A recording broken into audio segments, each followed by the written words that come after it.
তারেক রহমানের বার্তার মূল বক্তব্য হচ্ছে সবাই এক থাকতে হবে, দলের পক্ষে কাজ করতে হবে, দলের সাথে থাকতে হবে। ওনার বক্তব্য অনুযায়ী উনি এখনো পর্যন্ত এই বিষয়ে কোনো করেননি, তবে কিছুদিনের ভিতরে হয়তো উনি নাম প্রকাশ করবে কাদের কাদের দেওয়া হবে।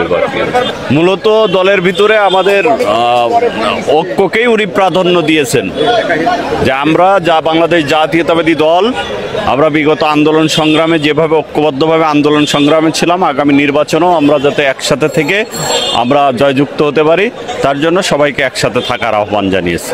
না, এখানে স্থায়ী কমিটির মেম্বাররা ছিলেন না, মাননীয় মহাসচিব ছিলেন, মহাসচিব বক্তব্য দিয়েছেন এবং দলের সিনিয়র যুগ্ম মহাসচিব জনাব রুহুল কবির রিজভী সাহেব বক্তব্য দিয়েছেন। সকলেরই বক্তব্য একটাই, যে আমাদের দল ঐক্যবদ্ধভাবে সামনের নির্বাচন পার করতে হবে, এর জন্য সকল ভেদাভেদ ভুলে আমাদেরকে একসাথে কাজ করতে হবে। আমরা মনে করি অবশ্যই অংশগ্রহণমূলক হবে। বাংলাদেশের মানুষের অংশগ্রহণেই যদি ব্যাপক উপস্থিতি হয়, সেটাই অংশগ্রহণমূলক বলে আমরা মনে করি। এবং বাংলাদেশের মানুষ বিগত 3টি নির্বাচনে ভোট দিতে পারেনি, সবাই ভোট দেওয়ার জন্য উন্মুখ হয়ে আছে। আমরা বিশ্বাস করি নির্বাচন হলে বাংলাদেশের মানুষ, সাধারণ মানুষ ভোট দিবে। আমি মনে করি বিগত 17 বছর ফ্যাসিস্ট হাসিনা বিরোধী আন্দোলন, ইতিপূর্বে শেখ হাসিনা বিরোধী আন্দোলন এবং এরশাদ বিরোধী আন্দোলনে আমরা রাজপথে থেকে রাজপথে আন্দোলন সংগ্রাম করেছি। দলের যে কোনো দুঃসময়ে জীবন বাজি রেখে ঝাঁপিয়ে পড়েছি।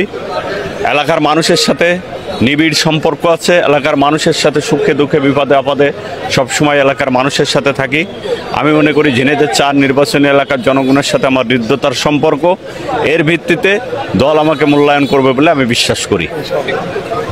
চেয়ারম্যান, আমাদের বিএনপি ভারপ্রাপ্ত চেয়ারম্যান, আমাদের অভিভাবক, উনি সকলকে একটি বার্তা দিলেন, ঐক্যবদ্ধভাবে থাকতে হবে। ঐক্যের বিকল্প নাই, যদি ঐক্য না থাকে কেউ আমরা লাভবান হব না, ক্ষতিগ্রস্ত হবে। কাজে বারবার উনি ঐক্যের প্রতি নির্দেশনা দিয়েছেন, সবাইকে ঐক্যবদ্ধভাবে থাকতে হবে। নির্বাচনটা বড় দল, বড় দলে অনেক নেতৃত্ব থাকবে, অনেকেই প্রত্যাশা থাকবে, কিন্তু দল তো একজনকে দিতে পারবে। যাকেই দিক, আমরা নিজেরাও একমত পোষণ করেছি তার সাথে, যে আমরা ঐক্যবদ্ধভাবে কাজ করি। না, দীর্ঘদিন পরে না, আমরা রাজনৈতিক মাঠে সবসময়ই ছিলাম। একসময় বাধাগ্রস্ত হয়েছি, এখন বাধাগ্রস্ত উৎসব মুখর পরিবেশে আমরা আছি।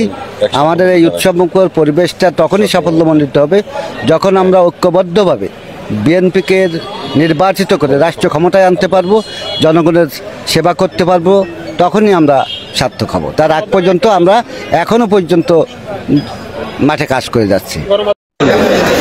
অবশ্যই ভোট দিবেন, যেহেতু আমাদের তারেক রহমান আমাদের ভারপ্রাপ্ত চেয়ারম্যান তারেক রহমান,